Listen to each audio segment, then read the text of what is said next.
Welcome back. The worst domestic violence offenders in New South Wales will receive the same treatment as organised criminals under new legislation aimed at keeping victims safe. Let's get today's take on this with Shelley Horton and Susie Ellerman. Shell, I'll go to you first. This legislation allows the court to impose any conditions considered appropriate. So what we're trying to get our head around here is why the courts didn't have that power already. Will they indeed, because we know that sometimes we're looking at bail things and people being released on bail too early, will they really lock down on this, or will some courts back and forth on this? Look, I want to be positive about this and say it's a step in the right direction.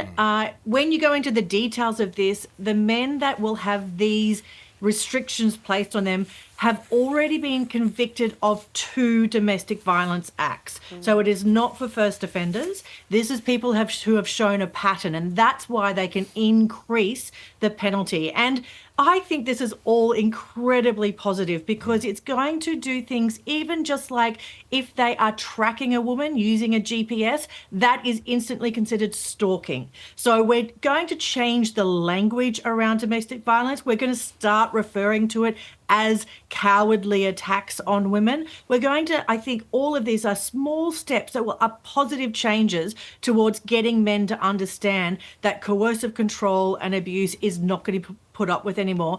And the fact that we've still got one woman dying every 11 days in Australia means every step is a positive step forward. Absolutely. These court-ordered restrictions, Susie, they're going to last for 5 years, but if they are repeat offenders, is that long enough? Well, I think so. I mean, it's a start, isn't it?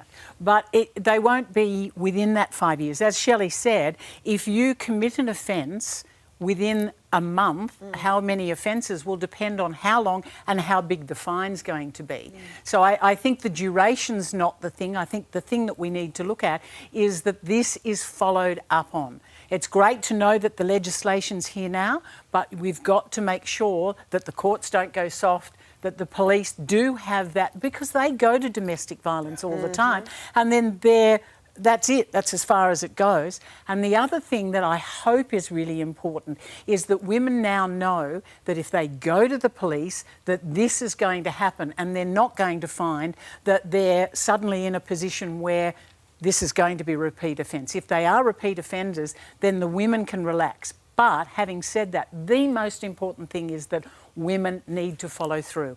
So many times police get to the door, they go, yep, we can arrest them, and then the woman says, no, I don't want to do anything about it. So they've got no control. They then have to back. So women have to support this legislation, and there are organisations starting now where they're actually getting men together to actually talk to men about domestic violence, because it's all very well to come from that end of the punishment, but you've really got to start changing men's minds.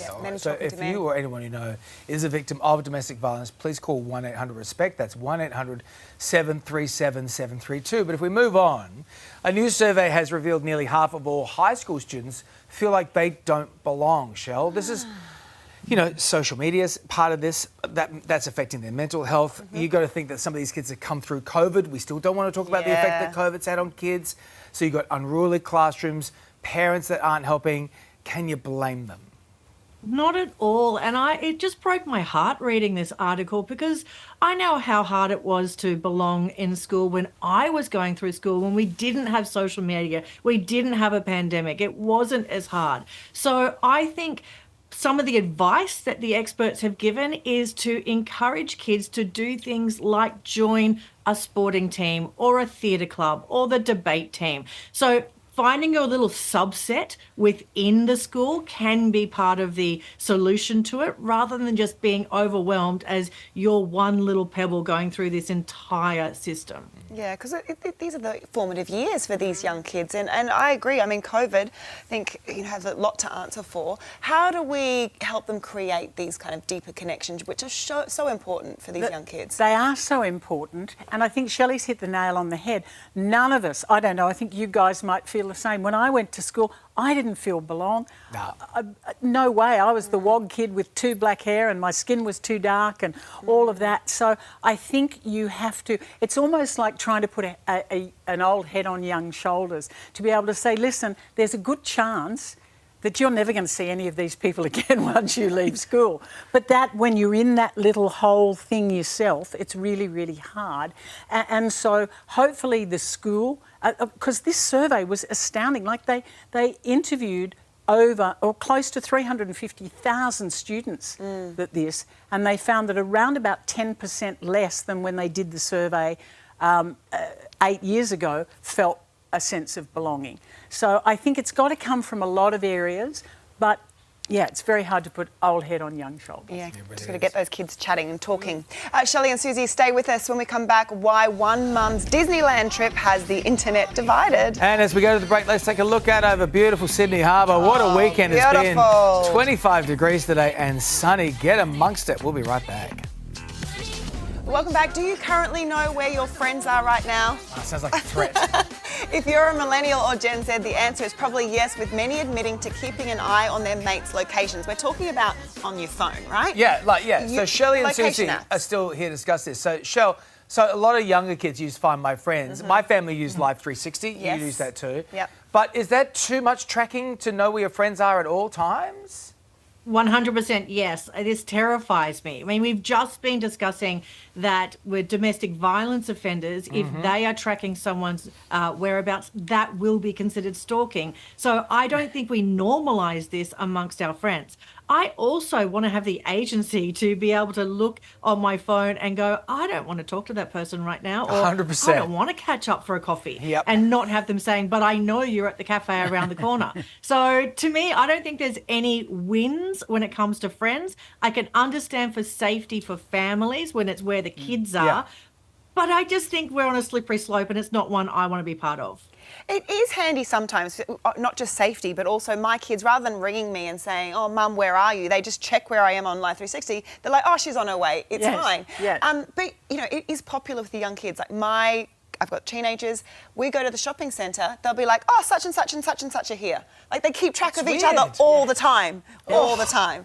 But, you know, do you have any friends that you track? Or No way. I think I'm not in the generation that would be into that, and I'm a bit like Shell. I don't. If I want people to know where I am, I'll tell them where I am. Yeah. Not necessarily have somebody be able to track me. I can see the application. I can see it very much in family, but with friends, I think you've got to be really careful. And again, that one step too far in terms of your partner, because if they are tracking you too much, you can't tell if someone's tracking you either. So I think that in itself, if you could say, oh, so-and-so's watching me doing this, then I think that might sit better with me. But as far as, I don't know who's tracking me. So, yeah, I have to be a pretty good friend to be able to know where I am. All right, so look, finally, this is interesting. A 30-year-old woman has divided the internet, of course she has, by ditching her kids to go on a solo trip to Disneyland. Already a clap from Susie. Let's have a look. Lost in the memory, August slipped away into Okay, cool. Shell, give me 1 second because Susie was applauding this. Yeah. Clapping. So we're going straight into the clapper over here. All right, Happy Clapper, why do you love this? Because I think Disneyland should be, anyone under 18 should be banned from Disneyland. Absolutely not. what? Yeah. They make queues too long. It's just terrible. I think it should be for adults only. Disneyland's for the kids, Susie. I know. No, really. Look, I think Disneyland's fabulous, but there is nothing wrong. Look, in this case, with this woman, to be fair, she's going to take her kids in 3 weeks, so she wanted to recce. go. That's it. That's right. So you're going to class it as a recce. But margarita recce, seriously, look at that.